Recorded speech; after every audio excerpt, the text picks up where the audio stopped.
Voilà, je vous invite à regagner vos places pour ceux qui sont encore à l'extérieur de la salle. Je suis très heureux d'être à vos côtés pour animer cette table ronde de l'après-midi et puis celles qui suivront demain. Je suis Xavier de Bontride, je suis journaliste, je suis le rédacteur en chef de la revue Place Publique ici à Rennes, qui est une revue bimestrielle qui s'intéresse aux questions urbaines au sens large, mais qui s'intéresse aussi aux questions de littérature et de liens entre la ville, la production de l'écriture autour de la ville, de ce que l'on peut en dire et de la manière dont on l'exprime à travers des rencontres avec des auteurs et des écrivains également. Et alors cet après-midi, il y a une vraie complémentarité, je crois, entre la proposition de la première table ronde à laquelle vous venez d'assister et puis celle que je vais avoir le plaisir d'animer avec les quatre intervenants que je vais vous présenter dans quelques instants, puisque l'intitulé de cette séquence, vous le voyez, c'est « Bibliothèque et la culture dans tout ça », avec un point d'interrogation qui montre bien que la question d'abord mérite d'être posée, et comment on réussit à faire ce lien entre les bibliothèques, qui sont, vues de l'extérieur, souvent un petit peu un temple de savoir, de culture, de connaissances, vers lesquels il faut aller, et c'est pas toujours très simple. Donc, comment on réussit à donner ce goût et cette envie d'aller vers les bibliothèques. Et pour en parler, on va avoir le plaisir bien de découvrir des initiatives très concrètes qui ont été mises en place sur différents territoires, avec un petit peu un retour sur expérience, puisque la plupart de ces initiatives, elles ont déjà quelques reculs. Enfin, on peut plutôt avoir un peu de recul sur celles-ci, puisqu'elles ont déjà quelques existences. Et ça sera intéressant de mesurer, à travers les témoignages que vous allez découvrir dans quelques instants, ce qui tient de la singularité, de la particularité du territoire dans lequel ces initiatives ont été imaginées, et puis ce qui est peut-être un peu plus universel, ce qui permet, pour vous qui êtes des professionnels du livre et de la lecture ici en Bretagne, eh bien de se dire, voilà une idée dont je pourrais peut-être m'inspirer pour à mon tour mettre en place des formes un peu innovantes susceptibles d'attirer les lecteurs et de proposer en quelque sorte de nouvelles initiatives, notamment vers tous les publics. Et quand on dit tous les publics, les plus éloignés de la lecture sont évidemment ceux auxquels on doit également, bien sûr, s'intéresser. Alors, je vais faire les présentations. On a des responsables, vous le voyez, de différentes structures culturelles, de médiathèques ou de bibliothèques. Et puis on a Éric Pessan, qui est écrivain, que je présenterai un petit peu plus longuement dans quelques instants, et qui sera à nos côtés, un petit peu en complicité avec moi, sur peut-être des réactions aussi que vous pourrez exprimer par rapport aux initiatives qui vont nous être présentées, et puis aussi sur la pratique que vous avez, vous, en tant qu'écrivain, lorsque vous êtes, et c'est très fréquent, invité en résidence ou en intervention pour aller justement, comme on le disait dans la table ronde précédente, à la rencontre des publics, qui est toujours un moment singulier. Ça nous l'était rappelé. Votre avis nous sera très, très précieux et votre expérience intéressante à partager. Alors, autour de cette table ronde, Cécile Morel-Chevalier, vous êtes, on le voit, responsable du service culturel de la ville de Landivisiau, et vous pilotez un programme, un festival autour de la poésie qui s'intitule « Moi les mots ». Et alors, je vais vous demander de prendre le micro, et puis ça fonctionne. Ne touchez à rien, surtout il est allumé, donc ne l'éteignez pas, ça serait dommage, on ne vous entendrait plus. Voilà. Ce festival « Moi les mots », il a choisi de mettre justement cette poésie en valeur, en disant que finalement, cette poésie, elle était accessible, on pouvait s'en emparer. Quand je dis « on », c'est tout un chacun, les habitants, les publics, avec un vrai pluriel à ce public. Ouais, c'est vraiment le choix qui a été fait dès le départ. Je commencerai par en fait rebondir sur ce qui a été dit ce matin. Roberto Casetti concluait en disant qu'il ne fallait pas trop miser sur le ludique pour accéder... Le ludique, oui. Le ludique. Alors il se trouve que nous, on a fait le choix d'utiliser le ludique, mais pas trop. En tout cas, on a commencé par ça. Je vais raconter un petit peu l'histoire de comment est né ce festival. Depuis combien de temps existe-t-il? Alors, il y a eu 2 éditions seulement, donc en 2011 et 2013. C'est une biennale. Donc la prochaine, c'est 2015, novembre 2015, bientôt, voilà. dans un an. Voilà, dans un an. Alors, pourquoi un festival de poésie à Landivisiau, donc dans le Finistère? Il faut resituer le contexte. Hein, oui, voilà. Donc, c'est une ville de pas tout à fait 10 000 habitants. Tout près de Brest. Tout près de Brest, entre Brest et Morlaix. Oui, donc avec beaucoup de liens entre ces deux pôles d'attraction. Beaucoup de liens, et puis surtout en fait une commune un petit peu coincée qui n'avait pas d'identité culturelle, et donc trouver une place et une existence entre ces deux grands pôles. C'est né en fait d'un pari politique, hein, d'un souhait en fait à Landivisiau est la ville de Xavier Graal. Donc en 2011, c'était donc la commémoration de son décès. Et on se dit, qu'est-ce qu'on fait? Et voilà. Et donc là, le maire dit, on fait quelque chose. On fait quelque chose, d'accord, mais on monte un festival. On monte un festival, d'accord. Donc on trouve des financements et puis on réfléchit à la question, forme qu'on va lui donner à ce festival. Et voilà. Donc là, le choix qui a été fait a été de chercher de l'aide dans un premier temps, hein, auprès de gens dont c'était vraiment qui avaient l'habitude de mener ce type de réflexion. Donc la commune a fait appel à l'agence Texto à Rennes, qui a réfléchi à cet intitulé-là, Moi les mots, autour de la poésie et des arts d'aujourd'hui. Il y a vraiment eu la volonté en fait de créer du lien entre les différentes formes artistiques, donc la parole, l'écrit, et les arts plastiques et le spectacle vivant. Donc vraiment d'emblée, il y a eu ce choix-là. Et ensuite, le choix d'une charte graphique qui a été identifiée très rapidement et qui a vraiment donné une unité et une cohérence. Voilà, une cohérence. Hein. Peut-être qu'à ce stade, pour qu'on comprenne un peu mieux, on peut peut-être découvrir un petit film qui montre justement la réalité de ce que vous avez proposé. Ça sera, je crois, plus facile ensuite pour nous de continuer l'échange en ayant déjà en tête la nature de la réalisation. Alors on découvre en images, Moi les mots, c'est à Landivisiau. Tout de suite. Il y a quoi dans un poème? Des lettres, des mots. Et qu'est-ce qu'il faut ces mots? Une poésie. Il faut une poésie. Un poème, c'est chanter.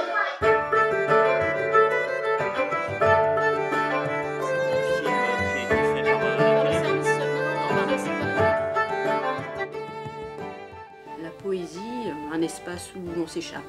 Une force qui va, pour reprendre Victor Hugo. Je pense que chaque être humain a un regard sur la poésie, et la poésie, c'est quelque chose de personnel. Vous savez ce que disait un Breton, Georges Perrault? Il disait une chose magnifique. Le plus beau poème du monde ne sera jamais qu'un pâle reflet de ce qu'est la poésie, une manière d'être, d'habiter, de s'habiter.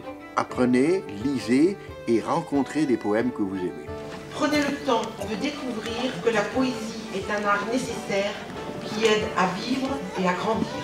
Notre utopie, c'est de faire en sorte que cette parole singulière, inattendue, imprévisible qu'est la poésie, elle résonne partout dans les murs de nos villes. Vous savez qu'il y aura un festival au mois de novembre, un festival de poésie.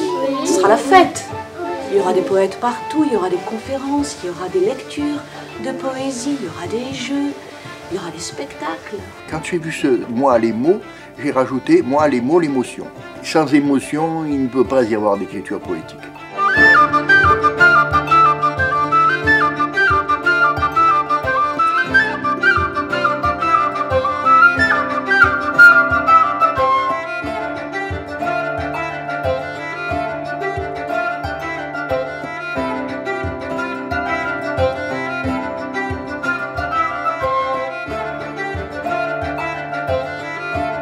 La poesia es un arma cargada de futuro.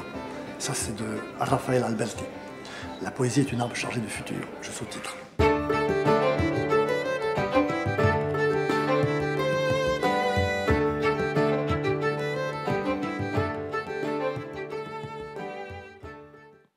Voilà, des mots, de l'émotion, des rencontres, et des propositions également, hein, dans ce qu'on vient de voir à l'instant, avec des formes diversifiées. Il y a du spectacle, vous avez dit, le ludique, nous on en a fait un petit peu.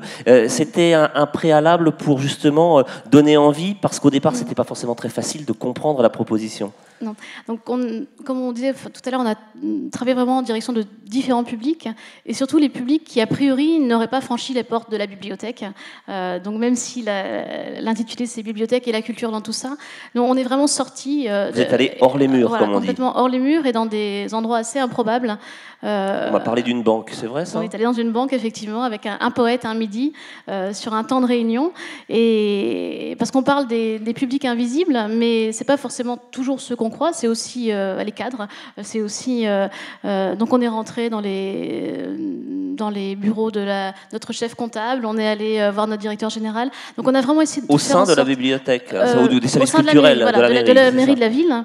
On est allé voir si on intervenait dans un collège. On le faisait bien sûr en direction des élèves, mais aussi en direction des femmes de ménage dans les couloirs, en direction de voilà. Donc c'était vraiment important pour nous que chacun se sente à un moment ou à un autre concerné, et voilà, dire que les mots étaient pour tout le monde et pas uniquement pour un public acquis. Voilà, ça évidemment, on en est tous persuadés qu'il faut venir faire des rencontres, assister à des rencontres, mais on a voulu aller vraiment vers tous ces publics-là. Alors vous parliez de démarche un petit peu originale ou ludique à l'instant.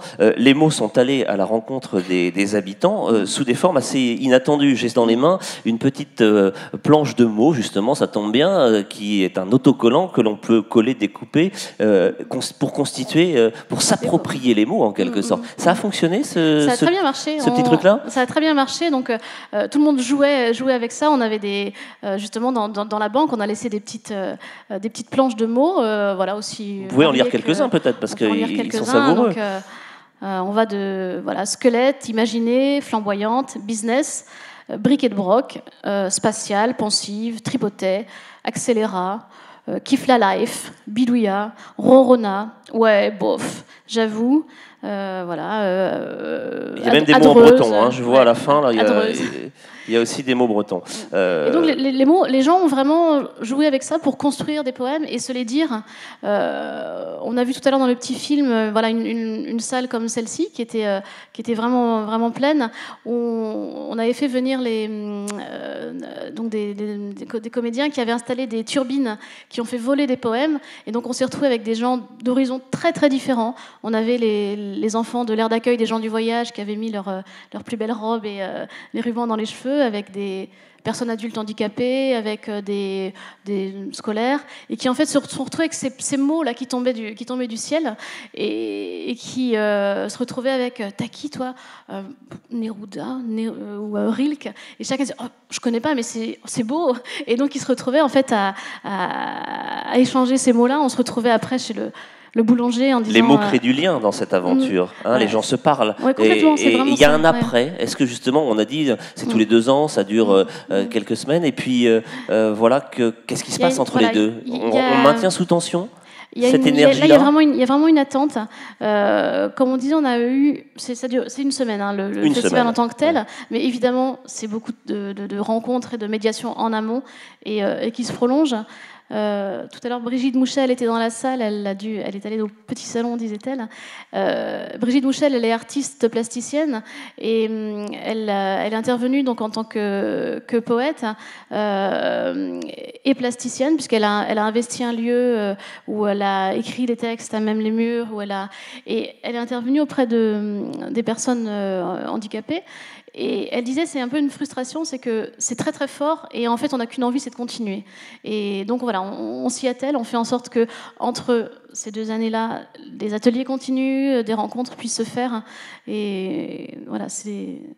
Donc, ce sont des belles rencontres. Ouais. Vous faites intervenir plus exactement dans le cadre de ce festival des poètes, des comédiens, des spécialistes, des professionnels d'une certaine manière, de l'accompagnement. C'est là que je me tourne vers vous, Éric Pessan. Je vous laisse reprendre un petit verre d'eau. Mais pour mieux me répondre sur justement l'intégration ou l'intervention d'un écrivain, d'un auteur, d'un poète dans ce type de proposition. C'est quelque chose qui vous arrive fréquemment. Je le disais très rapidement en vous présentant. Vous êtes un auteur de romans, de fiction, de nouvelles. Vous êtes un auteur prolifique, 7 ou 8 romans déjà, et je sais qu'il y en a d'autres encore en préparation. Et vous aimez aller à la rencontre de ces publics, que ce soit à travers des résidences d'auteurs ou des interventions, des débats, des conférences dans lesquelles vous amenez aussi votre curiosité et votre savoir-faire, si j'ose dire, savoir-écrire aussi.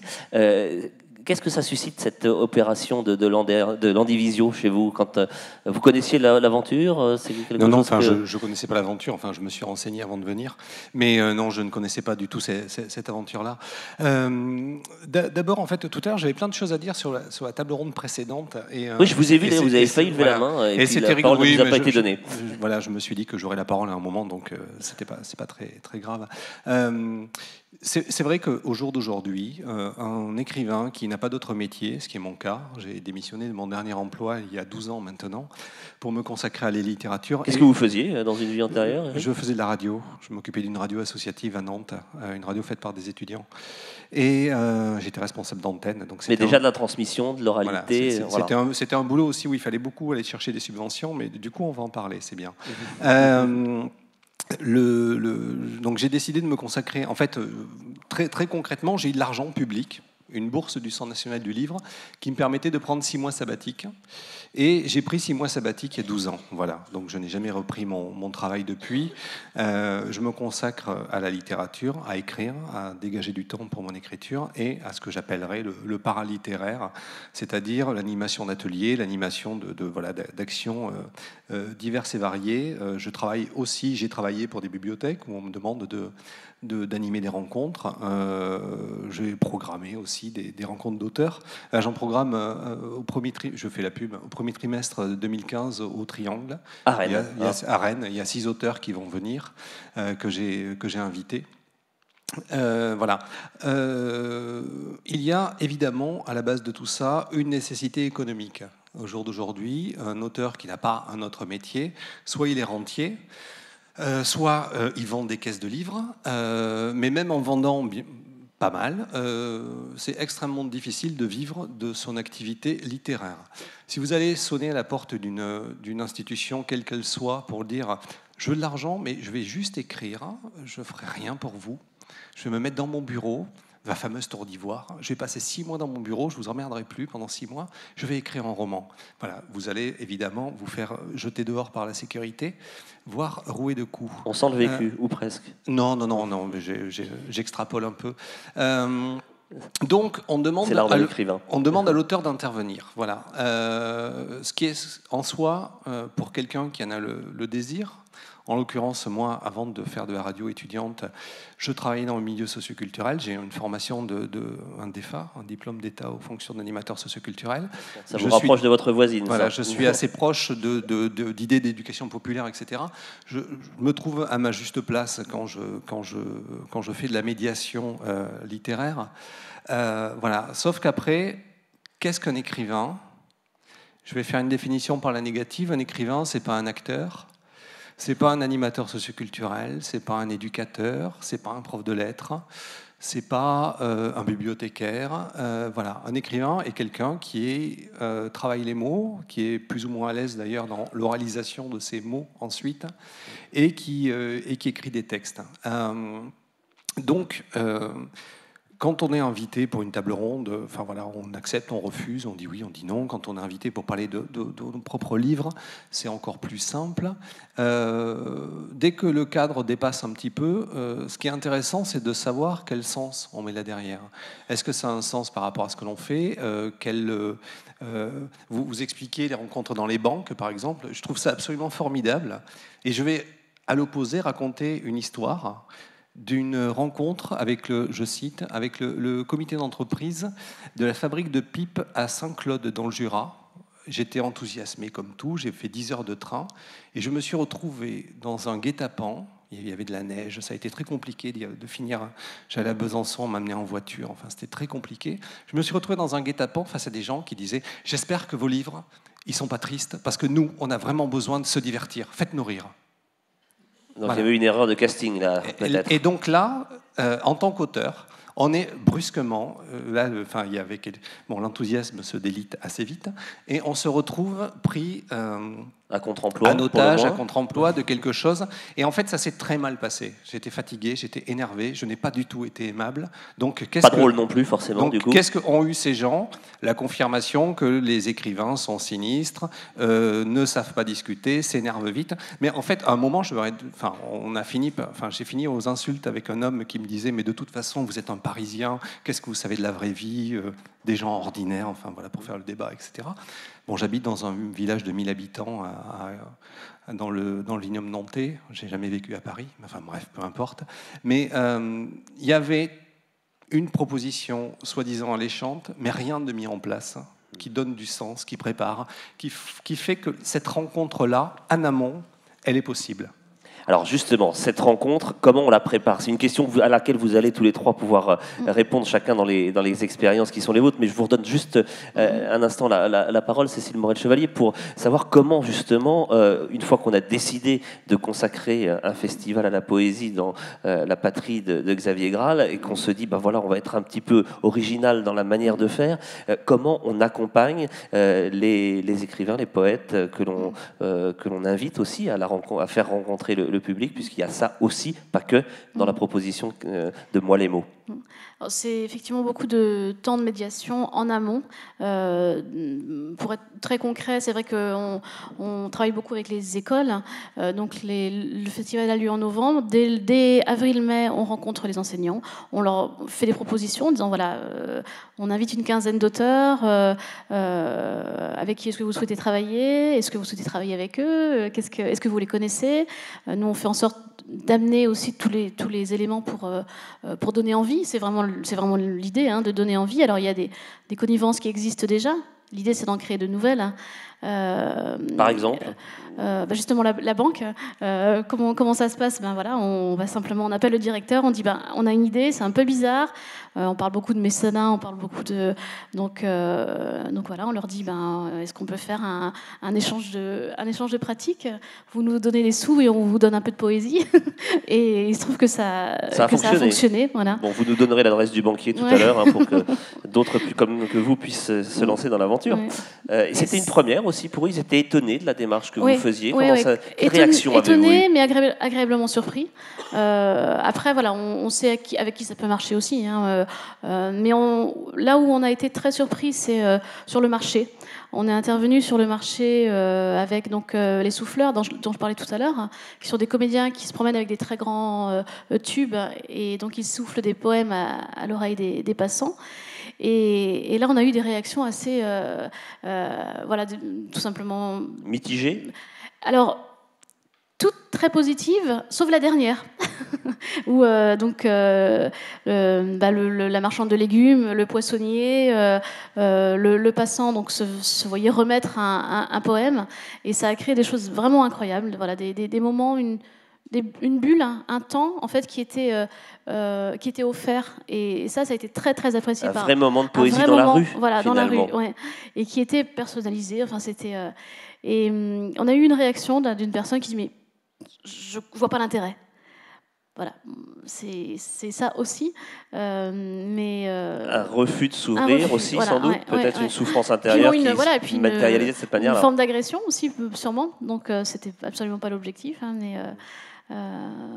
Donc, pour ces publics éloignés, peut-être là une médiation particulière à imaginer en amont. Bon, il y aura une suite, on va y revenir tout à l'heure, mais on va continuer ce tour de table et ce partage d'expérience avec vous, François Rosfelter. Vous êtes le directeur des médiathèques de Quimper Communauté, donc la communauté d'agglomération de Quimper. Et vous, le festival que vous continuez, puisque vous n'en êtes pas à l'origine, mais vous avez poursuivi cette aventure, ça s'appelle l'Odyssée des mots, et ça dure longtemps. Ça dure 3-4 mois même maintenant. Ça dure 4 mois, ça a duré 4 mois l'année dernière, ça durera sans doute 3 mois cette année, donc déjà la périodicité peut être, l'étendue de la manifestation peut être... Il y a eu 2 éditions, variable. Non, c'est une édition chaque année, ça existe depuis 2008. Depuis 2008, mais avec une montée en puissance, c'est ça, au cours des... Alors avec une évolution du projet. Peut-être qu'il faut repartir depuis le début, c'est-à-dire en 2008, il se trouvait que sur Quimper, il y avait un salon de la petite édition, à laquelle était associée la bibliothèque assez naturellement, qui a pour des raisons diverses arrêté. Et parallèlement en 2008... Parlez bien dans le micro, s'il vous plaît. Ouais, parallèlement en 2008, il y a eu les assises de la culture à Quimper, qui ont fait émerger le besoin d'un temps de manifestation littéraire avec des objectifs qui nous ont été assignés, qui étaient relativement précis, mixité des publics, enfin, ça veut tout et rien dire, hein, mais enfin, c'était quand même une lettre... C'était dans la commande. Voilà, c'était dans la commande. Mixité des publics, émulation des partenaires associatifs et une manifestation littéraire.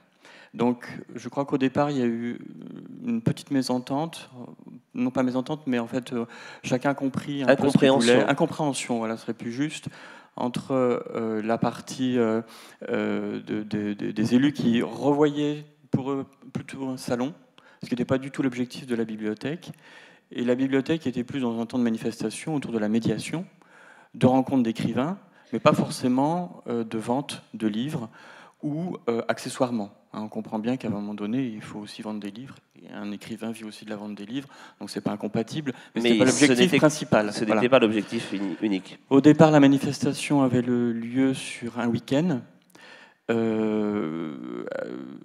et puis durant la semaine, il y avait des manifestations un petit peu partout dans la ville. Je rejoins un petit peu ce que disait ma collègue. Ça se passait essentiellement dans les médiathèques, mais également à l'extérieur, dans les cafés, dans des restaurants, etc. Ça a duré 2 ans de cette façon-là. On est tout de suite passé au bilan positif en termes de public, hein, ça marche. Le week-end, on avait du monde. Voilà, je crois qu'il y avait 1500, 2000 personnes qui venaient. Mais est-ce que c'est un indicateur pertinent? Voilà, pour autant, la mixité des publics, pas du tout. On avait le public traditionnel acquis aux bibliothèques, on est ravis d'avoir, hein, il ne s'agit pas de le faire fuir. Mais on touchait personne d'autre. Voilà, on était dans le, je dirais, assez classique. Entre-soi, un petit peu. Pas entre soi, mais assez classique. Ouais. Une forme vraiment, oui, qui existe, qui a sa place, mais ce n'était pas l'objectif assigné en tout cas. Donc, au bout de 2 ans, il y a une première évolution qui a amené à faire intervenir un écrivain bien en amont et à lui donner carte blanche, et en fait qu'il ouvre aussi son carnet d'adresses pour d'autres écrivains invités. Ça a donné une première cohérence. On a eu une manifestation toujours sur un week-end avec Geneviève Brisac, il y avait Agnès de Sade, Christophe Honoré. Elle participait aussi au choix des films qui avaient été faits. Au niveau du contenu intellectuel, c'était très satisfaisant. Je dirais qu'il y a eu un vrai succès public. Pour autant, rebelote, on touchait toujours le même public. Et c'est à l'issue de cette 3e édition qu'on a vraiment décidé de retravailler complètement différemment et de rentrer dans la durée, parce que ce dont on était tous conscients, c'est que le travail qui devait se faire en amont avec tant les partenaires associatifs que les écrivains, que les populations qu'on pouvait être amené à toucher, donc à l'aide de médiateurs qui travaillent avec ces populations, ils n'avaient pas le temps de travailler, notamment sur un week-end, puis ça ne les intéressait pas vraiment de venir à un salon. Voilà. Donc, on a étendu la manifestation sur 4 mois. On a travaillé avec un collectif d'écrivains. Pour le coup, on avait des écrivains qui avaient parfaitement pigé ce qu'on voulait faire. Donc ils venaient donc à on a un travail préalable d'1 an où on va travailler avec eux pour vraiment se dire voilà, on aimerait toucher tel type de public. Ce choix pouvait d'ailleurs s'opérer en fait en corrélation, en accord avec eux. Suivant l'écrivain qu'on avait retenu, on allait orienter un public, plus de collégiens, plus de lycéens, plus de populations immigrées aussi. Voilà, en fait, tout dépend de l'écrivain qui était invité et du public que lui souhaitait aussi avoir. Vous avez eu par exemple Bruno Doucet l'année dernière. Voilà. Alors l'année dernière, donc, on a eu Bruno Doucet qui était arrivé avec 4 invités. Pour le coup, eux savaient où ils mettaient les pieds. Il n'y a pas de piège. Nous, on avait préparé le terrain avec plusieurs associations, plusieurs partenaires, ce qui fait qu'on a pu avoir effectivement des rencontres avec des foyers de jeunes travailleurs, avec des femmes, des associations de femmes seules, des associations de quartier, l'hôpital psychiatrique. Mais en même temps, attention, on l'avait vraiment gardé en tête, on ne voulait absolument pas que ce soit une manifestation qui stigmatise des populations dites spécifiques. Là, l'équilibre est difficile à tenir. On était on sur voulait un fil. absolument garder le public tout à fait convenu, d'enfants, adultes, le public de ceux qui ressemblent aux bibliothécaires. Il n'était pas question de les exclure, parce qu'on trouvait intéressant justement que dans ce lieu bibliothèque, n'oublions pas quand même qu'on est à un moment donné gestionnaire de lieux où peut se passer cette mixité. C'est dans les bibliothèques. Et donc là, ce qui nous intéressait, c'était quand même de ramener à un moment donné ces différentes populations dans l'enceinte de la médiathèque pour qu'elles puissent avoir la possibilité déjà de connaître ce que c'était et ce que c'est qu'une bibliothèque. Faire venir dans le lieu. Faire venir les gens, faire venir dans le lieu avec une occasion qui était de rencontrer. Moi, je dirais plus qu'un écrivain, c'était plutôt une personne. C'est ça qui nous intéressait. C'est-à-dire que quand on avait une rencontre d'écrivains, c'est pas nous qui l'interviewons, on faisait appel à un professionnel qui avait toutes les compétences pour faire découvrir la personne elle-même, au-delà de l'écriture. Donc ça, c'est quand même une rencontre qui est un peu plus qui nous intéressait davantage. Je pense que le public y a répondu plutôt favorablement. Et puis, on voulait également qu'il puisse y avoir rencontrer un écrivain au travers de l'écriture, fatalement, donc des ateliers d'écriture, et puis au travers aussi d'une production. Voilà. Donc on demandait également à l'écrivain de pouvoir produire. Là, Bruno Doucet est en train d'écrire, donc il y a une partie entre guillemets de résidence d'écriture, où là, Bruno Doucet a travaillé sur Max Jacob. La thématique de cette Odyssée des mots, c'était carnet de voyage, écriture de l'intime. Voilà. Donc Max Jacob, c'était le carnet imaginaire de Max Jacob à Drancy. Donc là, on rigole pas non plus.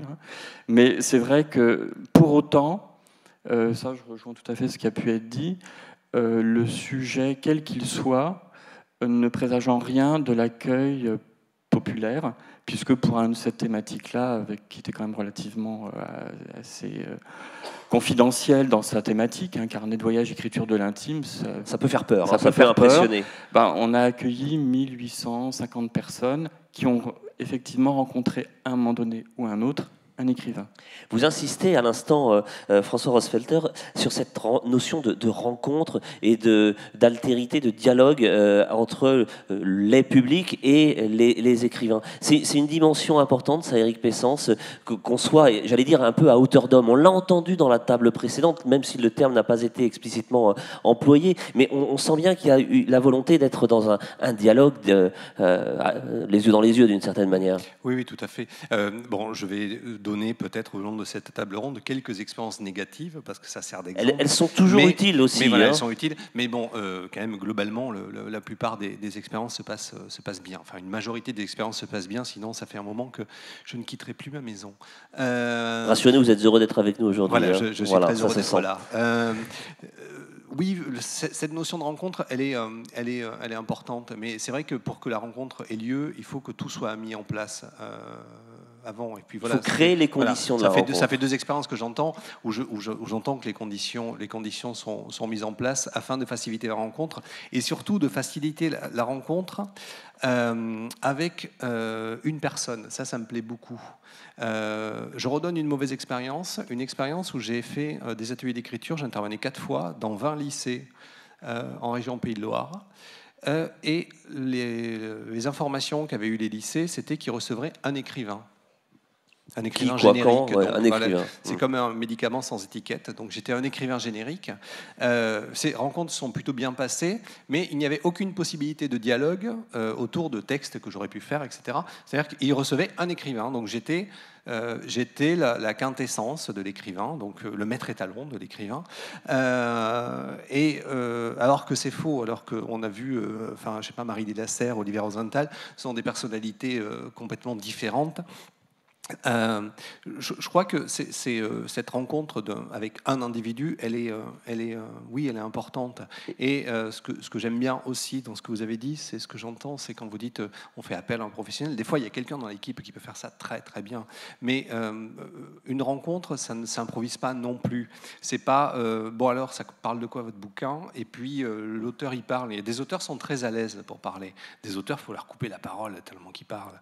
Alors justement, je vais le faire. Je vous coupe la parole pour vous demander les raisons, ou plutôt les caractéristiques d'une rencontre réussie. Qu'est-ce qu'il faut quels sont les ingrédients qui, à vos yeux, sont indispensables à mettre en place en amont de cette rencontre pour que justement elle dépasse le simple résumé de 4e de couverture que l'auteur un peu brillant peut faire facilement de son œuvre? Alors, la rencontre idéale, 2 petits points, petit 1. Déjà, c'est que dans la salle, des personnes aient lu les textes de l'écrivain, soit en intégralité, soit, enfin, je veux dire, un livre en entier, des extraits au niveau des scolaires, ça peut être juste des extraits.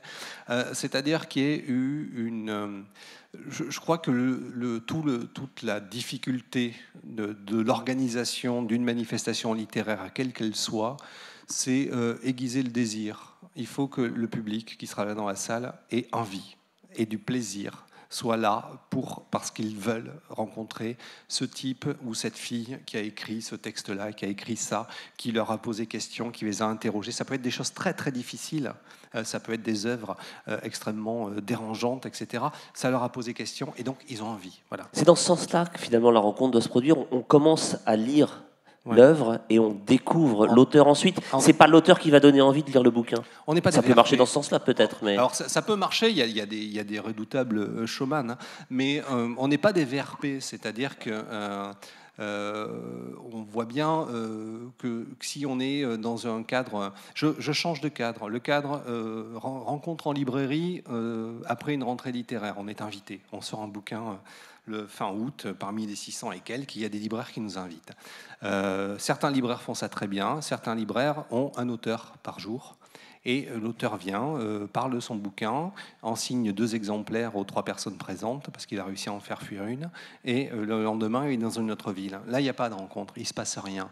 Pour qu'il y ait rencontre, en effet, il faut qu'il y ait quelque chose qui se soit passé en amont, qui donne du désir au public de rencontrer cet auteur, et puis les conditions, le jour même, enfin voilà, au moment de cette rencontre, qui est un dialogue possible. Et ce dialogue, il se fait avec un médiateur ou avec quelqu'un qui a au moins lu, qui a au moins pris cette politesse. Des fois, on traverse la France, on part 2 jours, on n'est pas dans nos familles. Je fais du misérabilisme. Mais pour rencontrer 3 personnes, et ça peut être génial si cette rencontre se passe. Voilà. Si elle a été suffisamment préparée, été amorcée, si on se retrouve en face de quelqu'un qui est là dans cette même volonté de présenter une œuvre, de présenter un auteur, de présenter une démarche d'écriture, de présenter une spécificité et d'essayer de donner envie aux gens présents de continuer à apprécier cette écriture-là, ou à apprécier de toute façon même, d'ailleurs, tout type d'écriture contemporaine. Quand je fais des ateliers d'écriture, je ne pars pas de moi, mais je parle systématiquement de la littérature contemporaine. Je pars du principe qu'elle est vivace, qu'elle est vivante, qu'elle est contradictoire, qu'elle est pleine d'énergie, et qu'il faut absolument lire de la poésie, qu'il faut lire du théâtre, qu'il faut lire des romans. Enfin voilà, il faut lire l'écriture, ce qui s'écrit maintenant, quoi. Dans toute sa diversité. Dans sa grande diversité, oui.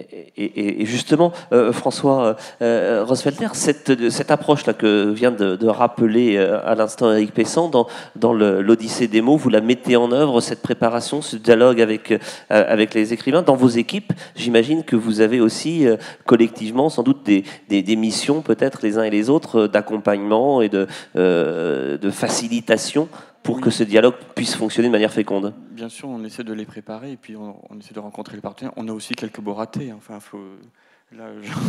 forcément, sur un bilan, il est globalement positif, mais on a des rencontres qui n'ont pas fonctionné. Qu'est-ce qui n'a pas marché et pourquoi? C'est surtout le pourquoi qui est intéressant. Ce qu'on peut regretter déjà, quelquefois, ça va être l'absence d'un public pour une raison totalement indépendante de un match de foot à la télé, voilà, ou une grève ça, de bus, ou ça tombe pile, où il peut y avoir même des travaux sur une route qui fassent que la route est bouchée. Enfin, des trucs, voilà, on n'est jamais à l'abri de ce genre d'aléas. Il peut y avoir aussi le fait qu'une classe soit tombée à côté. Quand on est avec dans le milieu scolaire, c'est pas parce qu'on a préparé, parce que on a précisé qu'on encadrait tel type d'écrivain, etc. Le travail du prof peut être complètement autre chose que ce qui était prévu ou attendu. Bon. C'est pas vraiment raté, mais c'est vrai qu'on se dit que là, l'écrivain et la classe se sont pas forcément rencontrés, ou ça aurait pu être plus riche. Voilà, ça peut être raté. Après, sinon, effectivement, le travail, il est relativement Collectif entre guillemets, oui, parce que chacun sa partie. Je vais être plus dans les éléments budgétaires. La responsable de l'action culturelle va être plus vraiment dans le montage de projets, la rencontre avec les écrivains, le transbahutement à gauche et à droite. Et puis il y a aussi tous les bibliothécaires qui vont, chacun dans leur domaine, travailler avec un type de public en fonction du domaine dont ils s'occupent. C'est plutôt ça. Le plus compliqué pour nous, ça a été de faire se brasser les publics. On ne voulait pas qu'il y ait une juxtaposition, c'est-à-dire qu'on voulait aussi qu'il y ait, par exemple, sur des collégiens, on voulait à la fois qu'il y ait des classes, mais on voulait aussi des collégiens qui viennent de façon indépendante. C'est notre paire de manches. On voulait qu'il puisse y avoir que les jeunes du foyer, de jeunes travailleurs, puissent venir à la médiathèque lors d'une soirée où il y ait un autre public. C'est ça qui est extrêmement compliqué. Il y a des recettes pour ça ou des manières d'appréhender, de formuler la proposition peut-être pour que ces différents publics se disent bah oui c'est pour moi, je vais y aller. Déjà de ne pas stigmatiser. Ça c'est sûr que si on se dit c'est fait pour un type de public, ça en exclut fatalement un autre. Donc il fallait en fait, notre objectif quand on prépare l'Odyssée, c'est de se dire comment on peut décliner un sujet de la forme la plus ludique, entre guillemets. Dans le cadre de Carnet de voyage, c'était les carnétistes tripulants, c'était un collectif de dessinateurs qui vont dans ville avec un public et puis qui l'emmènent pour faire des carnets de voyage. Donc là, on est vraiment dans le ludique. Mais c'est une façon de dire l'Odyssée des mots, elle est pour moi. Et puis, on va aller jusqu'à l'atelier d'écriture, au musée des Beaux-Arts, devant un tableau. Notamment sur la thématique Ceux qui ont dit non, où là on est vraiment dans une exigence où on va fatalement rencontrer des personnes qui sont d'un milieu, en tous les cas, qui se veulent très érudits. Et pourquoi pas pour eux aussi. Donc ce qui est intéressant, c'est d'aller sur ces différents publics et qu'à un moment donné, on puisse entrer dans l'Odyssée par différentes portes d'accès. Il y a plus de chances qu'ils se retrouvent à un moment donné sur une rencontre avec un écrivain, ça c'est sûr. Voilà, l'Odyssée porte bien son nom. Hein. C'est un voyage finalement que vous proposez à vos partenaires. Justement, je me tourne vers vous parce que c'est un autre voyage que vous avez initié à la bibliothèque des Côtes d'Armor. Guénaël Closier, vous êtes chargé de l'animation culturelle là, donc à la BCA, c'est comme ça qu'on dit, je crois, chez vous. Et vous avez contribué à renforcer justement au sein même de la bibliothèque, en direction des professionnels et puis des bénévoles qui y travaillent, une rencontre avec deux objets, la poésie et puis la littérature italienne. Il y a deux initiatives que vous allez pouvoir peut-être nous expliquer et qui placent l'animation justement, cette rencontre et la culture dans tout ça en bibliothèque. Je reviens sur le titre de notre table ronde. Là, vous avez trouvé avec de la recherche, avec des contacts, avec des échanges, des initiatives assez originales qui permettent d'aboutir à ce résultat-là et qui complètent bien le panorama qu'on vient de voir. Et vous venez, et c'est un petit peu un clin d'œil par rapport au parcours dont nous parlait Éric Pessan à l'instant, vous aussi, à titre personnel, avant, vous étiez dans l'animation culturelle. C'est peut-être pas un hasard. Effectivement, la bibliothèque des Côtes d'Armor, qui est un service du Conseil général des Côtes d'Armor, a fait le choix de recruter un poste d'animateur socioculturel en 98, notamment dans le cadre du dispositif Emploi Jeune, dans l'idée justement de réfléchir un peu au projet. Est-ce que effectivement le projet venu d'une expo, venu d'un auteur, donc de l'ordre de la diffusion culturelle, à un moment donné, ça a des limites. Donc l'idée, c'était justement de s'interroger un petit peu sur la démarche et comment justement fédérer d'autres publics. Moi, je n'utilise pas ce terme-là, j'utilise population, parce que quelque part, public, tout de suite, on les rentre dans des cases. Donc certes, effectivement, c'est un point de repère. Mais à un moment donné, voilà. Et puis population, ça fait référence à territoire. Et ça tombe bien parce que quand on est à l'échelle d'un département comme les Côtes d'Armor, c'est pluriel ces territoires. Il y a du rural, il y a de la ville. Il faut aussi s'adresser à toute cette population-là. La réalité, effectivement, du département des Côtes d'Armor, nous sommes sur un département rural avec effectivement plus de 50% des communes qui ont moins de 1000 habitants. Donc ça soulève quand même des questions. On a aussi la particularité de la RN12 qui sépare le sud. C'est presque une frontière, c'est vrai, chez vous. Et voilà, et le nord, donc avec des problématiques. On a une ZEP rurale dans le sud. Donc là, effectivement, il faut s'interroger. C'est vrai que depuis de nombreuses années, il y a eu effectivement la multiplication de belles bibliothèques en milieu rural, un travail aussi à l'échelle intercommunale. Donc effectivement, il y a toute une impulsion. Donc c'est vraiment le travail d'une équipe. À la fois de l'équipe de bibliothécaires qui ont vraiment cette passion à la BCA de vouloir donner envie et transmettre. Et quand on voit à l'ensemble, lors des comités de lecture, toute cette beauté en BD, en CD-ROM ou en album, on se dit waouh, quel boulot, quel chemin on a encore à faire. Donc quelle stratégie imaginer? C'est vrai que donc, depuis 2006, on a fait le choix d'expérimenter sur 3 communes des ateliers hors des murs de la bibliothèque, en allant justement chez l'habitant et en essayant d'avoir des étapes aussi dans les bibliothèques, grâce à l'appui d'un professionnel, soit une artiste, soit un poète, etc. Donc ça a permis effectivement à l'échelle de 3 petites communes rurales de pouvoir expérimenter ce type de démarche, et ça a suscité des envies. Donc, il y a les escales poétiques, c'est ça? Donc voilà. C'est ça qu'effectivement, en termes de continuité, donc on a proposé donc en 2011 une première édition autour de la poésie. Pourquoi la poésie? Parce que ça nous paraissait un genre tremplin qui nous permettait effectivement de faire du lien aussi autour des romans, autour des chants artistiques. Enfin voilà, ça nous paraissait quand même un domaine très ouvert. Et à la fois, c'est quand même un domaine qui suscite quand même quelques frilosités. Donc, on a fait le choix au niveau de la bibliothèque des Côtes d'Armor d'imaginer en fait une sorte de bibliothèque, une sorte d'espace, parce qu'on a besoin de se retrouver à un moment donné dans un espace. Et on a fait le choix effectivement d'accueillir un cocon poétique. Ça ressemble à quoi, ça, un cocon poétique? Vous avez des images à nous montrer? Oui. Montrez-nous ça. Rentrons dans le cocon. Comment ça marche? Voilà, elles apparaissent peut-être. C'est ça, c'est cette forme que l'on aperçoit. Que vous voyez à gauche. Oui. Voilà. À gauche, tout à fait. Donc, imaginé par un artiste poète, Radko Kretchanin. C'est une structure translucide dans laquelle on a la possibilité d'écouter des voix. Donc c'est tout le travail justement de Radko. On rentre à l'intérieur, c'est ça? On rentre à l'intérieur et à l'intérieur, donc on va donc effectivement écouter des poèmes qu'on a collectés donc auprès des poètes costarmoricains, des apprentis poètes. Il a rencontré effectivement des collégiens, des adultes, etc. Donc il y a eu vraiment tout un travail qui a été mené donc à l'échelle de 15 bibliothèques, et on voit tout autour aussi d'autres petites formes d'écriture par des lettres, etc. Donc voilà, ici on voit effectivement là des jeunes en situation donc d'atelier d'écriture. Donc l'idée effectivement pour nous, écrire effectivement, c'est quelque chose qui se construit dans le temps. Et on a, nous aussi, en tant que Bibliothèque des Côtes d'Armor, l'objectif d'accompagner aussi les bibliothécaires. Donc, c'est pour ça qu'on propose aussi des petites formes. Donc, oui. Ici, effectivement, donc, par rapport au travail qu'on mène donc, au quotidien, la venue d'un acteur de la chaîne du livre, pour nous, est très important pour aussi parler de littérature, pour faire découvrir aussi le livre un peu sous toutes ses formes. Dans ce cadre-là, nous accompagnons les équipes de bibliothèques et nous proposons en fait d'un atelier à une soirée littéraire toute une démarche.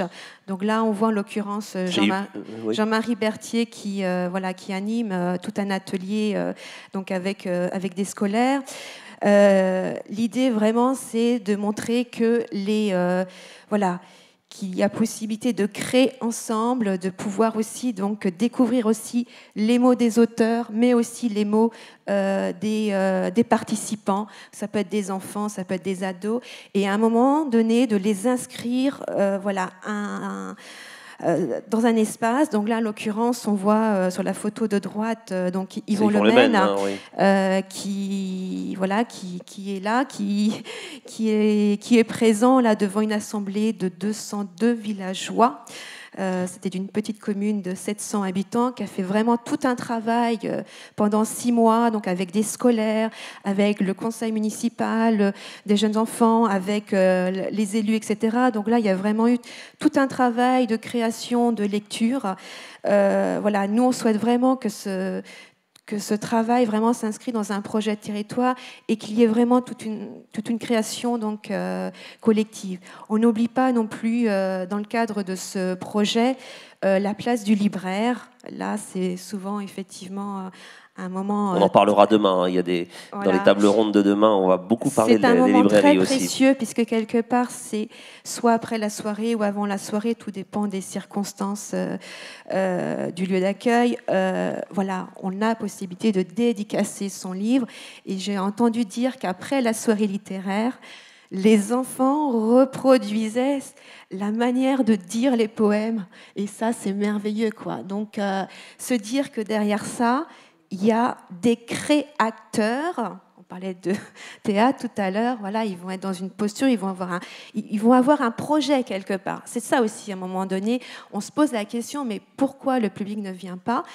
Soit on est dans une posture de découverte, ce qui est tout à fait importante, hein, mais à la fois, est-ce qu'à un moment donné, on ne peut pas justement se poser la question, bah oui, c'est quoi le projet en fait ? Qu'est-ce qu'on veut faire découvrir ? Donc voilà, cette soirée d'Yvon Lemaine, très surpris. Ça a été le cas l'année suivante, on avait accueilli aussi Brigitte Labbé dans le cadre d'une soirée philo. Il y avait aussi tout un processus avec des petits films d'animation sur le mieux vivre ensemble. Voilà, ça a été tout le travail aussi d'une démarche qui a été présentée en amont de la soirée et ensuite la philosophe a animé sa soirée. Voilà. Ce qui frappe dans ce que vous nous dites avec beaucoup de passion, hein, Guénaëlle Closier, c'est la préparation, c'est ça. C'est pas quelque chose qui arrive comme ça, c'est une soirée, ça commence à 20h30 et puis à 22h c'est fini. Il y a au contraire tout un processus d'accompagnement, de médiation, de co-construction d'une certaine manière de l'événement en lui-même, de l'accueil et du partage qui en découle. Oui, au niveau de la bibliothèque des Côtes-d'Armor, on fait le choix aussi d'organiser des rencontres décentralisées dans les territoires, qui fédère les bibliothécaires, voilà, déjà d'un même secteur. Apprendre à se connaître les uns et les autres, c'est ça, entre collègues ? D'une part, c'est très important aussi de sortir de sa structure. Et aussi, on propose aussi des rencontres départementales qu'on intitule Troc Expérience, qui est aussi un moment propice d'échange, tout simple, hein, de coups de cœur, de petits ateliers mis en place, vraiment pour aussi les amener à poursuivre voilà, et animer d'autres ateliers. Dans le cadre aussi de l'accompagnement, on a aussi toute une démarche aussi sur le médium qu'on va définir ensemble pour pouvoir effectivement fédérer d'autres associations. Alors là, il faut que vous nous expliquiez qu'est-ce que fait la dame. Elle ne mesure pas la circonférence de l'arbre, là. Qu'est-ce qui se passe ? Alors, ce projet-là, c'est un projet qui s'est déroulé cette année pendant les escales poétiques 2014 autour de l'accueil d'une exposition d'Anne Guibert-Lassalle qui liait justement le tricot et la poésie. Donc quand Anne nous a informé un petit peu de son projet, on s'est dit là il y a quelque chose à construire parce que quelque part c'est l'occasion aussi de retrouver des personnes qui tricotent, donc voilà, ça a été le cas dans 3 bibliothèques, de fédérer effectivement donc des grands-mères, des parents, de se retrouver autour d'un tricot, de chuchoter des poèmes. Donc là, ça a été le cas de rencontres dans un bistrot pour aller vers la bibliothèque. Ces personnes ont tricoté des grandes bandes, ont également écrit des poèmes, donc aussi en lien aussi avec les scolaires, etc. Et arrive l'expo. Et c'est là que tout le monde installe l'exposition dans le village. Donc il y a du lien intergénérationnel dans ce que j'entends là, hein, c'est ça. Les grands-parents parlent avec les petits-enfants, oui. les publics se croisent là pour le coup. Là, effectivement, c'était un petit peu une manière un petit peu de fédérer d'autres publics, de créer du lien social, de permettre aussi que la parole se libère. On le voit le cas là, de la photo tout en haut à droite, effectivement, des enfants, des grands-parents, voilà, qui se retrouvent à la bibliothèque pour lire, mais aussi voilà, pour se retrouver autour d'une pratique quotidienne. Ça, voilà, on parle de culture du quotidien. Alors, je vais pas faire un mauvais jeu de mots en disant que c'est une histoire de bout de ficelle, votre affaire, et pourtant ça m'a l'air d'être assez simple et assez économe en moyens. C'est pas un truc énorme, gigantesque. Vous créez du lien, vous créez des initiatives avec une forme d'économie de moyens. En tout cas, c'est comme ça que ça peut-être apparaître. Peut-être que c'est beaucoup plus compliqué, vous allez nous le dire, mais c'est aussi peut-être la marque de fabrique de la démarche que vous portez. C'est pas forcément très spectaculaire et à l'arrivée, quand même, il se passe de belles choses. Après, effectivement, on n'est pas sur du spectaculaire, on est sur du faire ensemble. Hein. Et donc, effectivement, on est aussi face à des réalités rurales avec des petits budgets. Nous préférons que les équipes achètent les livres. Voilà. Il y a aussi des cofinancements entre la bibliothèque des Côtes-d'Armor et les lieux d'accueil par rapport à la venue, par exemple, de l'artiste, Anne Guibert-Lassalle, qui est venue effectivement dans ces lieux. Et puis après, effectivement, les 3 bouts de ficelle, ça, je crois que c'est le quotidien de toutes les bibliothèques aujourd'hui, de pouvoir essayer aussi de donner du sens, de faire partager effectivement toute cette beauté des mots, à partir effectivement de 3 bouts de ficelle. On invente quelque part. Soit on est sur une démarche, on organise, on propose. Donc on sait très bien quelles sont les limites. On l'a évoqué tout à l'heure. Le public vient, se déplace pas. Enfin voilà. Mais à un moment donné, voilà, peut-on se poser sur se dire, est-ce qu'on peut pas, à un moment donné, inventer, essayer de à partir des savoirs des uns et des autres. Est-ce qu'on peut pas tisser tout ça avec les œuvres? Oui, c'est possible. Par contre, ça demande du temps. Ça c'est le dénominateur commun. Ça demande du temps et il y a quand même, au niveau de certaines équipes, il y a des équipes qui prennent le temps de construire des animations tous les 2 ans et non pas tous les ans. C'est aussi cette notion de programme par obligation. Il ne faut pas non plus qu'il y ait un trop-plein et qu'il y ait une forme d'épuisement qui découle peut-être d'une trop grande sollicitation des équipes. C'est ce que vous nous dites aussi d'une certaine manière. Il faut garder cet enthousiasme que l'on entend chez vous. Il ne faut pas qu'il s'épuise parce que ça reviendrait trop. Il faut inscrire ça dans une durée. Il faut porter le projet, quoi. Il faut porter le projet, mais pas tout seul, quoi. Par exemple, là, on voit la grand-mère qui fait partie d'une association donc, du village. On essaye un petit peu de se répartir aussi les rôles, quoi. On a eu le cas d'Yvon Lemaine. Il y avait un pot à la fin de la soirée. C'est important, la marque de convivialité. Là, c'était le foyer de jeunes qui était présent pour faire le pot. Et donc, ces jeunes ont pu écouter le spectacle d'Yvon Lemaine, ont pu écouter les poèmes des enfants, etc. Donc voilà, il faut essayer de marier les publics et de s'appuyer aussi sur les compétences du territoire. Peut-être une réaction à ce qu'on vient d'entendre et par rapport à vos propres pratiques, que ce soit chez vous à l'Andivisio, Cécile Morel-Chevalier, ou bien du côté de Quimper Communauté avec vous, François Rosfelter. J'imagine que vous retrouvez aussi dans ce qui vient d'être dit là des ingrédients que vous utilisez. Cécile, avec le micro. On parlait de bouts de ficelle. C'est vrai qu'il faut être honnête, c'est des bouts de ficelle, mais c'est aussi des financements nécessaires et beaucoup de recherche et de temps pour monter les dossiers.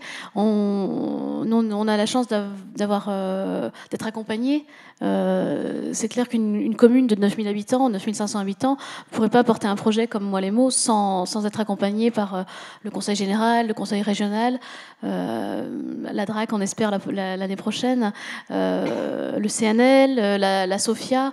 Donc voilà, c'est aussi des financements nécessaires et puis c'est aussi beaucoup du mécénat aussi, on en a parlé à l'Andivisio, on a eu du mécénat de banque mais d'une entreprise Keguiner, donc de matériaux, qui a son siège social chez vous. Voilà, c'est ça. Et puis c'est beaucoup de temps et d'investissement des associations, c'est aussi de la débrouille. On disait une quinzaine d'auteurs, donc ils sont logés chez l'habitant, et donc là aussi ça crée du lien. Ça crée du lien, ça. Complètement. Et donc c'est un investissement autre. Des choses qui se passent dans les salons, autour d'un feu de cheminée. C'est aussi des moments forts et des moments importants. Voilà. Oui, alors, François Asselter. bout de ficelle, je sais pas. Oui, on se débrouille, ça c'est sûr, pour pas mal de... Faudrait pas que ça soit le fil rouge, hein, ce mot de bout de ficelle. C'était la laine qui m'y faisait penser, c'était plus des bouts de laine que des bouts de ficelle. Dans le back-office, forcément, on va essayer de faire en sorte que la manifestation elle puisse fonctionner, et on est prêt à pas mal de contorsions pour que ça puisse fonctionner au mieux. Par contre, moi j'attache beaucoup d'importance, et ça c'est partagé avec l'équipe, pour que ça soit vraiment un moment assez point d'orgue. Souvent que les écrivains qui ont été invités, parce qu'il y en a ici, le prennent pas mal, mais le public ne les connaît pas forcément. Et pour le coup, la rencontre peut être super réussie. Et nous, ce qu'on veut faire passer, c'est que c'est pas parce que c'est la star du moment, qu'elle va pas se retrouver dans toutes les têtes de gondole chez le libraire, qu'on accueille des sous-écrivains. Vous anticipez une question que je voulais vous poser. Ça tombe très bien. De mettre un écrin assez de mettre un véritable écrin dans la préparation de la rencontre, parce que voilà, donc on va pas économiser sur alors les cocktails, les trucs, ça je sais pas trop, mais par contre c'est vrai que encore une fois, quand on prend un intervenant pour faire venir pour interviewer un écrivain, il est hors de question que ce soit un moment bâclé. L'heure aussi va être importante, donc ça veut dire qu'on va pas s'arranger entre nous pour se dire bon alors on va ouvrir et puis ça peut... Non, c'est vraiment on veut que ce soit, on met le maximum de chance, donc ça peut avoir un coût, et on préfère même aller en faisant un peu moins, en disant c'était mieux fait, que avoir de la quantité. C'est ce qu'on avait au début avec l'Odyssée des mots, on avait 12, 14 écrivains, 15 quelquefois, où on a ralenti le rythme avec 5 ou 6, mais 5 ou 6 qui savent pourquoi ils sont là. Voilà, donc ça c'est quand même de la qualité, et ça a un coût. Et ça a un coût. Alors justement, là je me tourne vers vous, Éric Pessan, parce que vous connaissez bien ce sujet, à la fois en tant qu'invité régulier à ce genre de manifestation, et puis peut-être demain aussi en tant qu'organisateur, puisque vous nous indiquiez qu'à partir du mois de janvier jusqu'en avril, vous serez en résidence au Triangle à Rennes, avec autour de vous des écrivains que vous allez faire venir. Comment ça se passe justement, la notoriété, les têtes d'affiche? Je reprends la formule de François à l'instant. Tous les écrivains ne sont pas tous aussi connus médiatiquement, et du coup c'est peut-être pas facile ni pour eux ni pour les organisateurs lorsqu'on n'est pas encore très connu, ce qui n'est plus votre cas maintenant, mais au départ peut-être que c'était pas évident. Comment les choses se passent, parce que c'est un investissement pour vous aussi, de consacrer du temps, etc. Ça fait partie d'un système, d'une équation économique, osons le terme. Je crois que le problème de la notoriété n'en est pas un, en fait. C'est tout ce qu'on disait justement là, c'est avec un travail de préparation, etc., on peut recevoir tout écrivain avec ce travail-là. C'est-à-dire, en effet, des écrivains connus, etc., si on trouve un intérêt à les recevoir. Et c'est intéressant, il y a des gens qui ont du succès et qui ont une démarche absolument passionnante. Oui, le succès n'est pas synonyme d'absence de talent, quand même. Oui, bien sûr. Non, mais évidemment, ça serait tellement simple sinon. Et puis, il y a des auteurs absolument inconnus dont on veut absolument faire partager la démarche. Mais tout ce que j'entends là, c'est des bonnes opérations. C'est-à-dire que c'est pas le salon. Enfin voilà, le pire du pire du pire que l'on peut imaginer au jour d'aujourd'hui dans le monde littéraire, c'est le salon. 50 auteurs, 70 auteurs, 220 auteurs, 350 auteurs dans la salle polyvalente avec des plantes vertes et des piles de bouquins. Voilà. Ça, c'est une véritable catastrophe, parce qu'évidemment, ce jour-là, Patrick Poivre d'Arvor et Jean-Pierre Coff vont signer. Ils vont signer des tonnes de bouquins. Et les autres, pendant ce temps-là, ils vont, si vous leur faites open bar, ils vont vous ruiner, parce qu'ils vont boire toute la journée de désespoir. Pour oublier, là, voilà. C'est ça. Les conditions offertes. Non, ça c'est le pire. Je pense que sur une programmation, moi, je me pose pas la question de... Enfin, quand je suis en tant que force invitante, je me pose pas la question de la notoriété des auteurs, je me pose la question de quelle table ronde j'ai envie de mener, quelle langue j'ai envie de faire partager, quel sujet j'ai envie d'aborder, etc. Après, c'est vrai que si on veut être un tout petit peu plus calculateur, sur une programmation, on peut très bien mixer les choses, c'est-à-dire, c'est vrai que le public va venir... Une tête d'affiche, ça aide un peu ? Une tête d'affiche, ça aide un peu. Mais oui, mais c'est très bien, mais ne faire que de la tête d'affiche, c'est aussi contre-productif, parce qu'il y a 10 000 lieux où les têtes d'affiche peuvent être invitées simultanément. C'est-à-dire qu'on a tous, en tant que professionnels du livre, et je me situe en tant qu'auteur dans les professionnels du livre, on a tous, à un moment, à aiguiser notre curiosité, à chercher à sortir un peu des sentiers battus, etc. Je raconte vite fait une anecdote. J'ai travaillé plusieurs années pour une médiathèque en tant que mercenaire. J'étais la personne qui invitait les auteurs. Avec la directrice de la médiathèque, on s'était dit on tenait à ce que l'équipe soit associée au choix des auteurs. Et première réunion, donc c'était il y a quelques années, je dis, bon voilà, on va inviter des auteurs, mais attention, je ne veux pas que des romanciers, on va faire aussi de la BD, on va faire de la littérature de genre, etc. Et donc l'équipe était d'accord pour inviter Marjane Satrapi et Anna Gavalda. Voilà, bon. Et c'était mes deux seuls noms qui revenaient de façon très insistante. Donc je savais très bien que ni une ni l'autre ne viendrait. Marjane Satrapi, je ne la connaissais pas. Anna Gavalda, je l'ai déjà croisée plusieurs fois. J'ai envoyé la demande à Anna, qui m'a répondu ben non. Donc je lui ai montré à l'équipe. Je lui ai dit ben voilà, maintenant vous êtes... Elle ne va pas venir dans une petite bibliothèque, elle est débordée, elle a 10 demandes comme la vôtre chaque jour. Maintenant, on va réfléchir... Qu'est-ce qu'on fait du coup ? Maintenant, qu'est-ce qu'on fait ? Voilà. Et donc, y compris certaines personnes de l'équipe, se sont mises, parce qu'après j'ai envie de parler de l'équipe, je vais faire une parenthèse, se sont mises à ouvrir des livres qu'elles n'auraient pas forcément ouverts sinon, mais que je suggérais. Et une curiosité est venue. Et à ce moment-là, tout le monde a trouvé super excitant de recevoir Sophie Divry, qui venait de sortir avec Code 400, qui n'avait pas du tout fonctionné, de recevoir Alban Jolet, poète que personne connaissait. Et puis voilà quoi. Donc, repart du livre, on repart du texte pour découvrir l'auteur. Hein. Ça, c'est vraiment une méthode qui semble fonctionner, d'après ce que vous nous dites. Je veux faire une parenthèse, parce que j'ai entendu dans vos 3 interventions beaucoup de choses autour des équipes. Moi, alors des fois, je débarque, hein, je suis invité, donc là, en tant qu'auteur, j'arrive dans une bibliothèque, quelque part, et puis il y a une personne absolument charmante, impliquée, dynamique, qui vient me chercher à la gare, ou qui m'attend à la bibliothèque et qui m'a indiqué comment m'y rendre. Et autour de la machine à café, en tant qu'étranger, c'est peut-être plus facile, en effet, en plus, je suis auteur, donc réceptacle de parole. J'entends parfois beaucoup de détresse d'une personne qui, dans une bibliothèque, a vraiment envie de se battre pour de l'animation, qui a vraiment envie de faire bouger les choses, et qui a l'impression de se battre en premier, non pas pour faire venir du public, etc., mais en premier contre ses collègues, qui ne voient pas du tout l'intérêt de faire venir un auteur, ou si elle voit l'intérêt, elle ne voit pas du tout l'intérêt de débaucher ce soir après 18h, de changer les horaires, d'avoir des problèmes avec la société d'alarme, etc. Voilà. Et ça, je pense qu'il y a un vrai travail interne aux bibliothèques, je sais qu'il est mené, mais qui est très important aussi pour qu'une rencontre puisse se produire. C'est-à-dire que c'est qu'à l'intérieur de la bibliothèque, les gens qui travaillent à la bibliothèque soient convaincus de la pertinence de mener des actions culturelles, quelles qu'elles soient.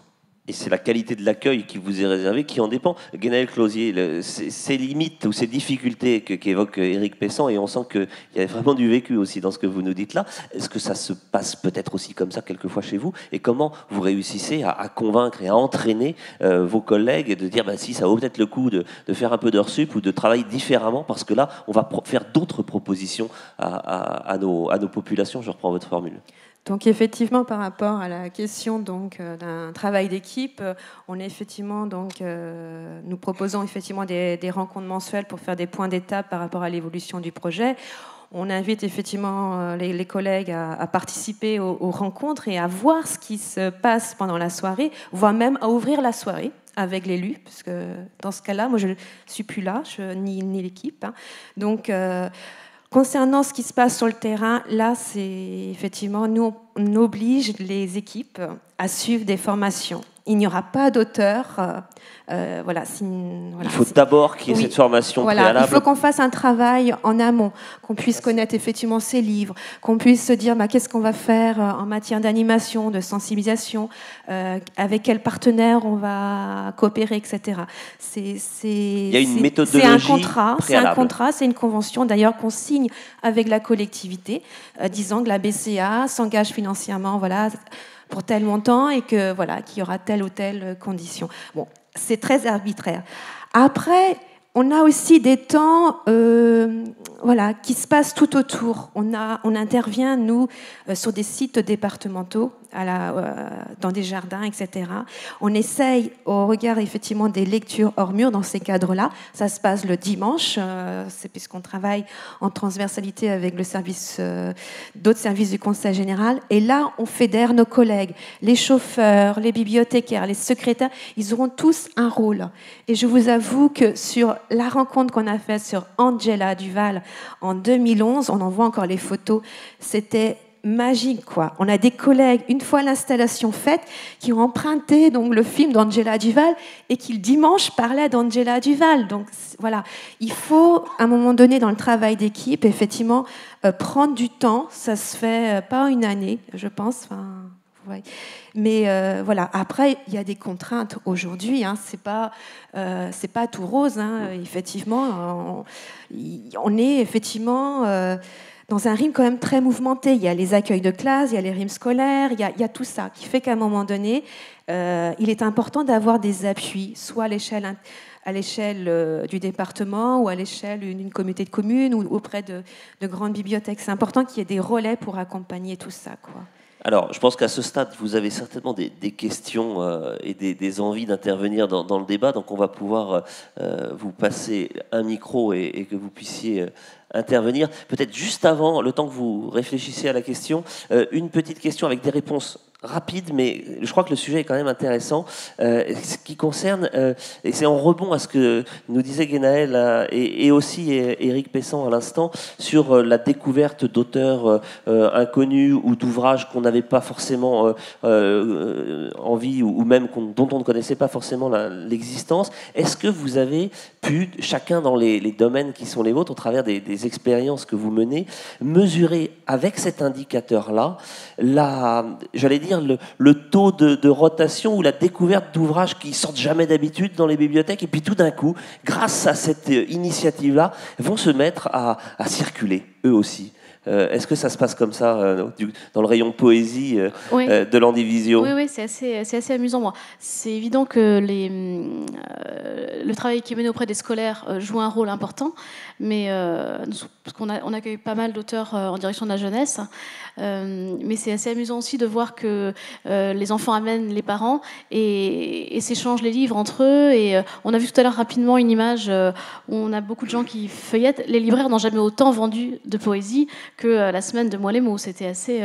donc voilà, ça, c'est un bon indicateur. Oui, c'est un bon indicateur. Et après, donc, les livres continuent à sortir et les gens sont en attente. Et des maisons d'édition qui ne sortaient pas forcément beaucoup vont être suivies du coup. Et voilà. Même les éditeurs, les auteurs. À Quimper Communauté, François Rossfelter, une précision que je n'ai pas apportée, c'est que l'Odyssée des mots était quand même plutôt pour un public adulte, entre guillemets. Disons quand on a démarré avec les collégiens, sachant qu'on a un autre cycle pour la jeunesse, et qu'en fait, comme les écoles ne peuvent pas non plus venir passer leur vie à la bibliothèque, elles privilégient plutôt le cycle jeunesse avec l'écrivain jeunesse.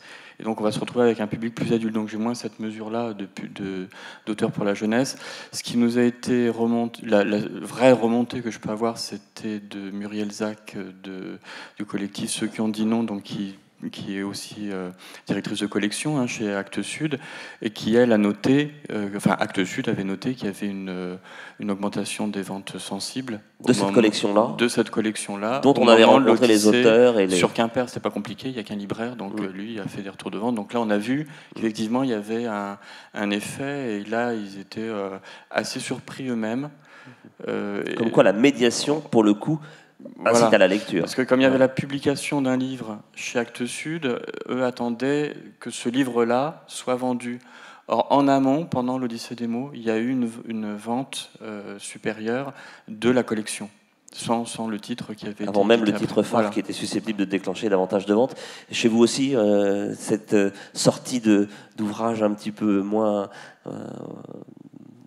populaires, ça se mesure et ça se vérifie Oui, je ne parlerai pas de poésie, je parlais de Ciao Italia, puisqu'on a donc accueilli sur la littérature italienne. Là, on est parti sur la littérature étrangère avec effectivement donc un focus sur l'Italie. Pourquoi ? Parce qu'on a accueilli une jeune Française qui a vécu en Italie et on l'a accueillie dans le cadre d'un contrat aidé. Pour nous, ça a été très magique, à la fois pour l'équipe de la BCA et ainsi que pour l'équipe, les équipes du département, parce que Marine, en fait, elle a vécu en Italie, donc elle a fait une bibliographie, et quand elle parlait des livres, elle parlait de tout, elle parlait de la vie, des gens, de l'histoire. Des pâtes et des scooters. Voilà, mais voilà. En fait, on a fait une bibliographie, ça a été vraiment un outil, 10 adultes, 10 jeunesse, 10 vidéos, et ça a été vraiment un outil très précieux pour justement permettre à l'ensemble des équipes de faire une table ronde. On avait plein de tables de présentation sur le département là, entre avril et septembre. Voilà, parce que derrière ça, il y avait un médiateur aussi. Hein, donc, voilà, donc on a toute la programmation. Eric est plongé dans le programme. Donc, de fait, on a acheté des livres en italien. On se dit, on ne va pas acheter des livres en italien. On se dit... Quel risque vous prenez ? Eh bien non, parce qu'on sait pourquoi on les a achetés. On connaît les auteurs, on connaît ces anecdotes. Et puis, il y a beaucoup d'Italiens en Côte d'Armor. Ça, c'était aussi l'occasion, en termes de personnes ressources, travailler aussi autour des lectures à voix haute bilingue. Quel plaisir d'entendre David Ekali, qui était à Plaintel. Il y avait 80 adultes et 20 enfants. Il y avait tout un travail. Voilà, c'était pourtant une soirée jeunesse. Bon, j'espère que vous l'avez enregistré pour qu'on puisse écouter ça. Et voilà, mais c'est...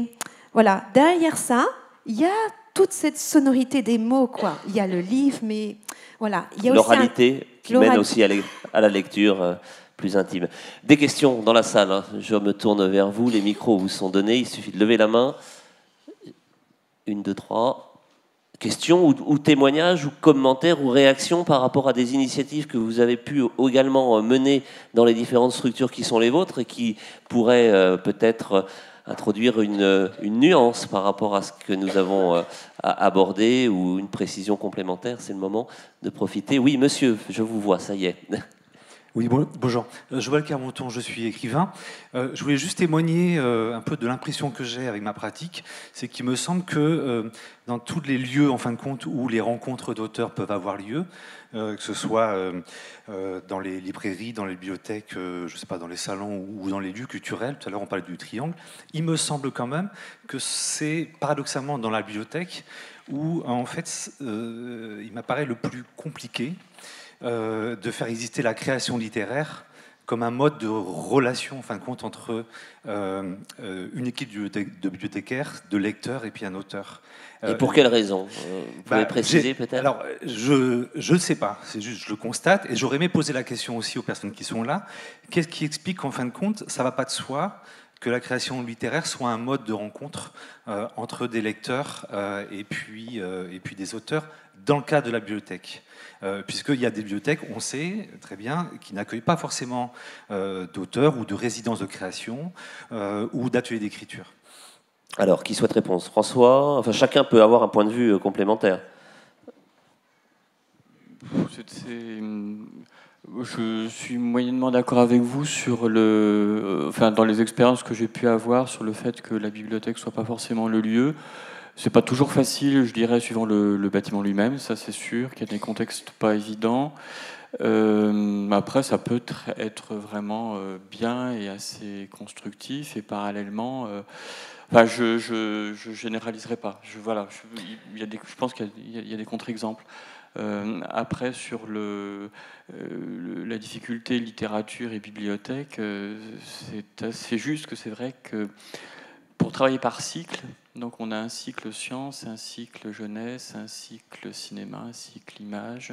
On a plusieurs cycles pour que le public puisse identifier un petit peu de quoi on lui cause. Il est clair que c'est le cycle littéraire qui à la fois nous coûte le plus cher et qui amène le moins de public. Parce que c'est le plus exigeant. Mais je crois que ce matin, M. Casati a bien défini la problématique. Le public va aussi vers la facilité. Et je pense qu'effectivement, écrire, lire, c'est peut-être paradoxalement, et même en bibliothèque, ce qui demande le plus d'efforts. Et s'installer à un atelier d'écriture est peut-être moins évident que devant un écran de cinéma. Peut-être. Je n'ai pas vraiment de réponse à vous apporter. Moi, j'ai constaté ça. Après, il est clair aussi que ce sont des moments qui justifient une proximité avec l'individu qui fait qu'on ne peut pas être 60 avec un écrivain. Enfin, sauf à certains moments festifs, on va dire, mais ce n'est pas l'objectif. Fatalement, un atelier, si on est 10, c'est déjà beaucoup, donc fatalement, ça coûte. Et puis, il y a aussi, effectivement, encore, à mon avis, l'inquiétude, d'où le fait de rencontrer l'écrivain, l'inquiétude de se dire je vais me retrouver devant un sachant. Un écrivain, c'est un lettré. Donc pour le public, je crois qu'on peut pas, et quel que soit le milieu, y compris les classes supérieures, qui ne sont pas forcément les plus cultivées d'ailleurs. Donc je crois qu'il y a encore pas mal, il y a un énorme travail. C'est un constat que vous partagez, vous, Éric Pessan, par rapport à la pratique que vous connaissez Non, parce que moi, évidemment, je suis invité en tant qu'auteur, donc du coup, je vois plutôt le verre à moitié plein, on va dire, que le verre à moitié vide. Mais c'est vrai qu'une bibliothèque n'est pas un lieu que autour de la littérature, et loin de là, la littérature est l'un des aspects de la bibliothèque. Après, dans les invitations, il y a plusieurs types d'invitations, c'est-à-dire qu'il y a les invitations basiques, je viens pour parler de mes livres, enfin voilà, il y a une demande de rencontre, et puis des fois il y a des choses plus rigolotes aussi, alors soit qu'on me propose, soit ce qui est intéressant, je me souviens d'une carte blanche où j'avais proposé quelque chose qui me tenait à cœur, et ça c'est assez drôle. Je pensais, une médiathèque m'avait demandé de venir parler, mais de tous les secteurs, venir parler de disques dans la discothèque, venir parler de films dans la DVD-thèque, parler d'ouvrages d'art, d'ouvrages techniques, etc. C'est-à-dire c'était comme une balade dans mon jardin à moi, qui aurait des échos avec les documents disponibles dans ce lieu. Et ça avait bien fonctionné Oui, ça avait très bien fonctionné, parce que du coup, ça permet de faire écouter un titre d'une chanson, ça permet de montrer 2 minutes d'un extrait d'un film, etc. Et c'était assez drôle. En plus, ça lance des passerelles, là aussi. On se déplaçais dans toute la médiathèque, du coup, et je trouvais ça assez drôle. Il y a quelque chose que je l'ai fait 2 fois, et que j'avais... ça, c'était une de mes idées, je la trouvais assez belle. Je me lance des fleurs parfois. C'était une bibliothèque qui me dit, voilà, on aimerait vous inviter. L'année dernière, enfin, ça fait plusieurs années qu'on fait des bibliothèques idéales, qu'on demande à des écrivains de venir avec leurs livres favoris. On aimerait changer la formule, mais est-ce que vous auriez une idée? Et je leur ai demandé, est-ce que vous avez informatiquement, parce que les systèmes d'informatique changent, sur combien d'années vous pouvez remonter sur les prêts des livres? Voilà. Et ils remontaient sur 10 ans. Et ça, c'était génial. Et je leur ai demandé, est-ce que vous pouvez me méditer la liste des livres qui n'ont pas été empruntés depuis 10 ans et qu'on n'avait pas les livres désherbés. qui ne sortent jamais. Voilà. Les livres qui ne sortent jamais. Et c'était possible. Et il y avait des livres qui n'avaient pas été désherbés parce que la bibliothèque jugeait utile de les avoir dans le fond.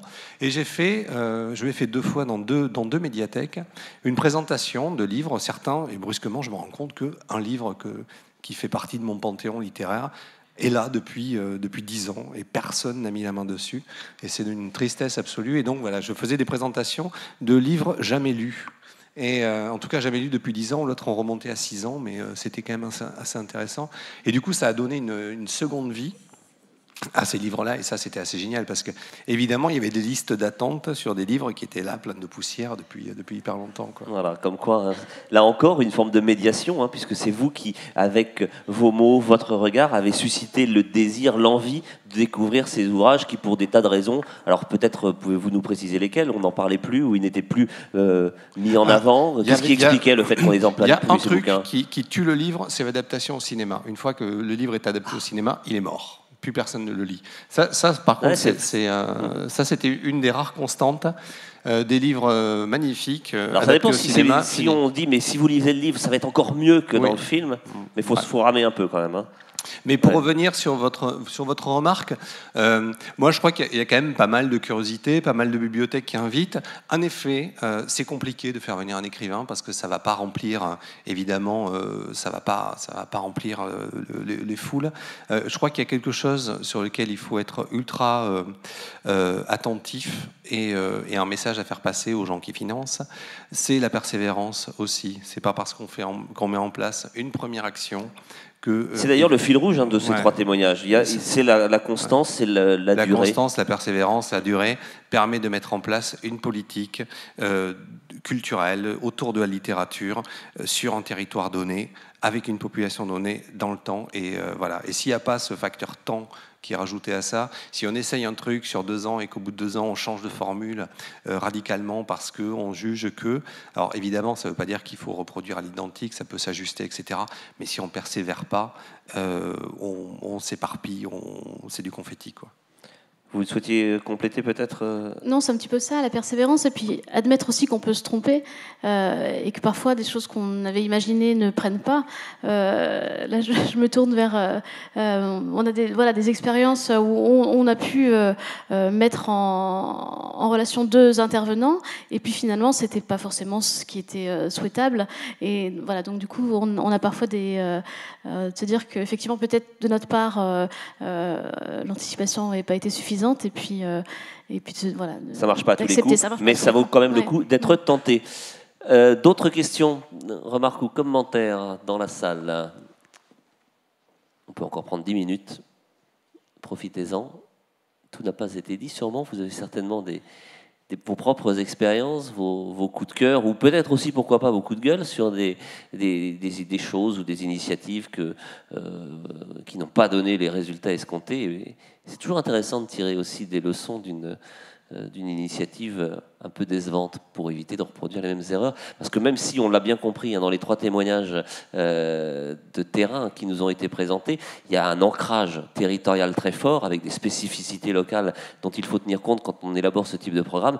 Il y a quand même aussi une part un petit peu d'universel. Vous avez des démarches qui, on l'a bien vu, se recouvrent des attentions portées ou des soucis qui sont partagés. Donc, n'hésitez pas à enrichir encore le panel de vos témoignages si vous le souhaitez. Bon, je ne vais pas insister au-delà du raisonnable s'il n'y a pas d'autres questions.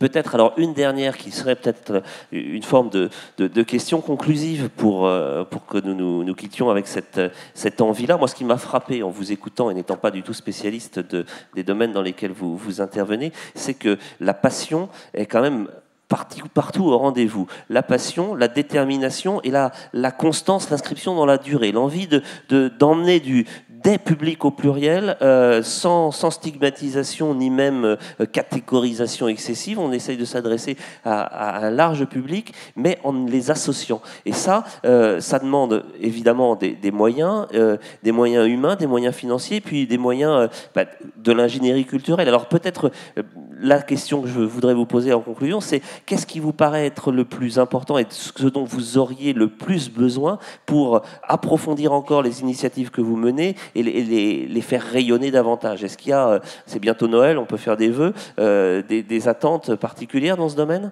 On commence avec vous, Cécile Morel-Chevalier. C'est un petit peu la question que posait ma consoeur Anne Chevrel à la fin de la table ronde précédente, mais je trouve qu'elle est intéressante parce que ça permet effectivement de nourrir un petit peu des imaginaires.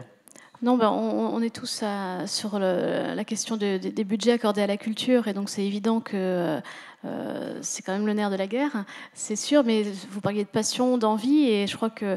et on a parlé aussi de motivation des équipes, je crois qu'on en est vraiment là, en fait, l'envie d'aller ensemble vers l'autre, et que les mots sont, en tout cas pour nous sur le Festival de Poésie, c'est vraiment faire en sorte que ça ne soit pas réservé à un seul public, mais que ce soit surtout des temps partagés, et donc voilà, nous donner les moyens de continuer... ça passe vraiment par... Moi, les mots, novembre 2015, rendez-vous est pris. On y travaille déjà dès à présent dans vos équipes, évidemment. On ne peut pas en dire davantage à ce stade. Non, on a plein d'envies, et surtout des envies qu'on a envie de partager. Donc, alors, rendez-vous est pris. On est à l'affût, à l'écoute. Et puis, dans un an à l'Andivisio, on sera présent.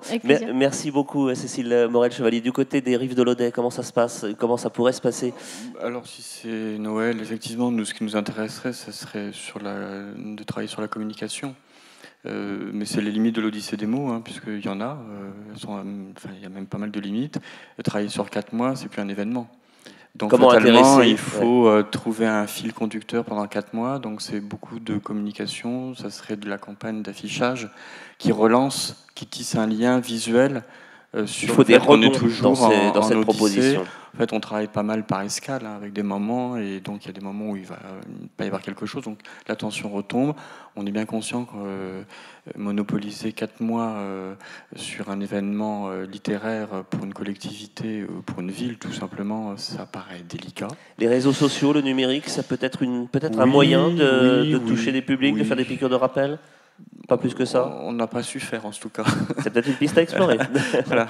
Je ne suis pas si convaincu de... Je crois qu'on n'en est pas encore là, en tout cas. Votre public l'est peut-être déjà, lui. Attention. Oui, peut-être. Je ne suis pas sûr qu'ils attendent les bibliothèques là, mais... on peut être surpris oui, parfois. Oui, tout à fait. Oui, ouais. Mais voilà, c'est déjà des choses qui sont en place. Les retours ne sont pas éblouissants. Peut-être qu'on ne s'y prend pas bien non plus, hein, donc ça c'est à voir. Voilà pour ce qui serait de la solution la plus parfaite pour nous. Hein, ça c'est vraiment maintenir l'intérêt, le relancer à l'occasion. Via la communication. Voilà. Et du côté de la Bibliothèque des Côtes d'Armor, où il se passe déjà beaucoup de choses, hein, on l'a vu à travers ce que vous nous avez présenté tout à l'heure, Guénel Closier. Alors peut-être la priorité aujourd'hui, c'est vraiment de retourner sur le terrain et d'accompagner les équipes de bibliothèques, puisqu'aujourd'hui il y a un grand sujet qui concerne les rimes scolaires. Donc là, il y a une grande préoccupation. On sait que de nombreux collègues ne pouvaient pas venir ces 2 jours en raison des 2 après-midi d'animation. Il y a des très beaux projets. Il y a d'autres équipes qui ont perdu leur repère parce qu'elles ont l'obligation de faire des activités et non des temps de lecture. Donc là, il faut qu'on resitue ce travail avec les petites communes rurales, parce qu'on a aussi des problématiques par rapport à des personnes qui maintenant ont 3 heures en bibliothèque, 3 heures à faire de la cantine, etc. Ça, c'est notre réalité de terrain. Donc là, trouver le plaisir à pouvoir justement faire découvrir toute la littérature jeunesse, mais aussi le cinéma. Donc là, on a un grand travail avec la direction départementale de la cohésion sociale et l'équipe de la Bibliothèque des Côtes d'Armor. Ensuite, se dire que la bibliothèque, quand c'était l'éco-camp poétique, il y avait des familles qui disaient « mais est-ce qu'on ne pourrait pas rester campé à la bibliothèque ce soir pour voir comment sont les livres, comment ça se passe ?»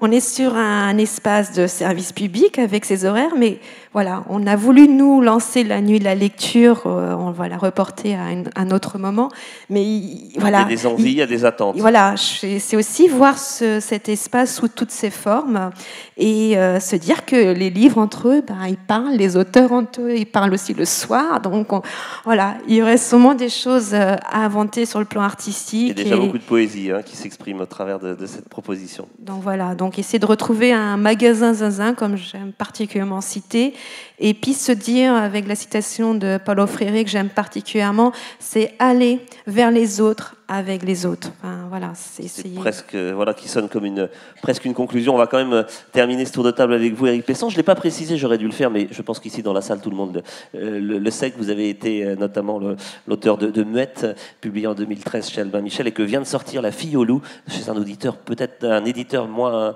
connu, mais qu'on peut déjà trouver en librairie. Ça fait quelques jours seulement. C'est bien ça? Voilà, en fait, ça va être mon souhait. On va parler de ça pour finir. Enfin, je vais parler de ça pour finir. Ça va être mon souhait. Le souhait, ça serait la curiosité. C'est-à-dire que, pour ma part, je publie des romans chez Albin Michel ou pour la jeunesse à l'École des loisirs. Donc là, tout va bien. Ensuite, je publie des livres chez d'autres éditeurs. Je travaille depuis des années avec le Chemin de Fer. Donc, je viens de publier mon 3e livre aux éditions du Chemin de Fer, La Fille au loup, avec un artiste qui s'appelle Frédéric Kodja. C'est des très beaux petits livres. Je travaille depuis des années avec un éditeur qui s'appelle les Éditions de la Tente, qui sont à Bordeaux, qui font de la poésie contemporaine et des textes, on va dire, plus formellement déroutants qu'un roman traditionnel. Et je me rends compte que dans certains petits réseaux, Maison de la Poésie, etc., je suis connu pour le Chemin de Fer, La Tente et d'autres éditeurs comme ça. Dans d'autres réseaux plus vastes, je vais être invité pour Albin Michel ou l'École des loisirs. Et que j'ai l'impression d'avoir 2 vies, d'être coupé en 2, d'être paranoïaque, et que les gens ne font pas forcément les liens. Voilà. Et j'appelle un peu à cette curiosité-là. C'est-à-dire que ça me chagrine toujours quand je suis invité pour pour Albin Michel, de voir qu'il y a une méconnaissance complète des autres livres que je publie. Bon, au printemps, j'ai publié un livre qui s'appelle Le syndrome Sherazade. J'ai mis 4 ans à l'écrire. On l'a tiré à 500 exemplaires, ce qui est déjà super, super ambitieux. À côté de ça, en effet, je publie des bouquins chez Albin Michel qui sont tirés à 7-8 000 exemplaires en premier tirage. Mais les 500 exemplaires du syndrome Sherazade, on ne sait pas si on va les vendre. Mais pour moi, ce livre est largement aussi important que Muette, par exemple.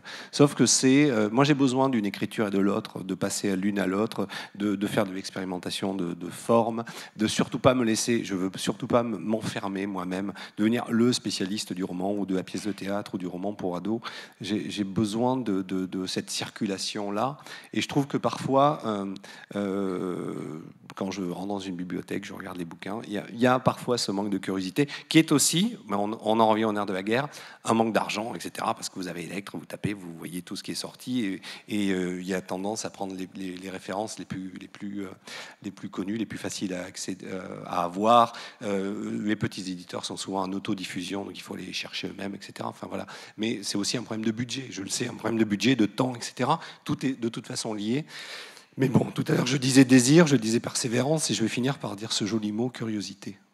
Eh bien, gardons ce triptyque gagnant. Merci beaucoup à tous les quatre pour cette passion tout à fait contagieuse autour de la place de la culture dans les bibliothèques. Merci pour votre écoute. Vous avez rendez-vous, vous le savez, à 18h30 avec le thème lecture d'ici et d'ailleurs. Ça se passe au Triangle, justement. On en parlait avec Éric Pessan il y a quelques instants. C'est la station Triangle du métro pour ceux qui ne sont pas rennais. Et c'est à partir de 18h30 que vous avez rendez-vous à cette rencontre avec la compagnie KF. Et puis quant à moi, j'aurai le plaisir de vous retrouver dès demain matin pour la suite de ce colloque avec de nouveau des tables rondes, des échanges et des débats. Très bonne fin d'après-midi et très bonne soirée à tous.